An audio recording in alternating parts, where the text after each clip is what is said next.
മഴക്കാലത്ത് മാത്രമല്ല വേനൽക്കാലത്തും ഞങ്ങളുടെ വീട്ടിൽ ഈ ചൊറിയണ ഇല ഉണ്ടായിരിക്കും. ഇത് വളരെ നല്ല ഔഷധ ഗുണമുള്ളതാണ്. തൈറോയ്ഡ് എന്ന അസുഖത്തിന് വേരോടെ പിഴുത് കളഞ്ഞിട്ടുണ്ട്. അത്രയ്ക്ക് എനിക്ക് അനുഭവമാണ്.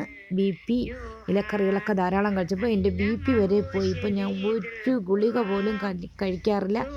നിറയെ ഇലക്കറികൾ ഞാൻ കഴിക്കാറുണ്ട്. ഇത് വളരെ നല്ല ഔഷധമുള്ളതാണ്. ഞാൻ ഖുർആൻ പാരായണം ചെയ്തുകൊണ്ടാണ് ഞാൻ ഇതൊക്കെ ഈ വീഡിയോ എടുക്കുന്നത്. എന്നിട്ട് പിന്നീടാണ് ഇതിന് ശബ്ദം കൊടുക്കുന്നത്. വിശുദ്ധ ഖുർആൻ നമ്മൾ ഏത് ജോലിയായാലും നമ്മൾ കാണാതെ പഠിച്ചത് നമുക്ക് പാരായണം ചെയ്തുകൊണ്ട് ഏത് ജോലി ചെയ്താലും നമുക്ക് ഒരു രോഗങ്ങളും വരില്ല. എൻ്റെ അനുഭവത്തിൽ നിന്ന് പറയുകയാണ്. വിശുദ്ധ ഖുർആൻ മനഃപ്പാഠമാക്കിയപ്പോൾ എൻ്റെ എല്ലാ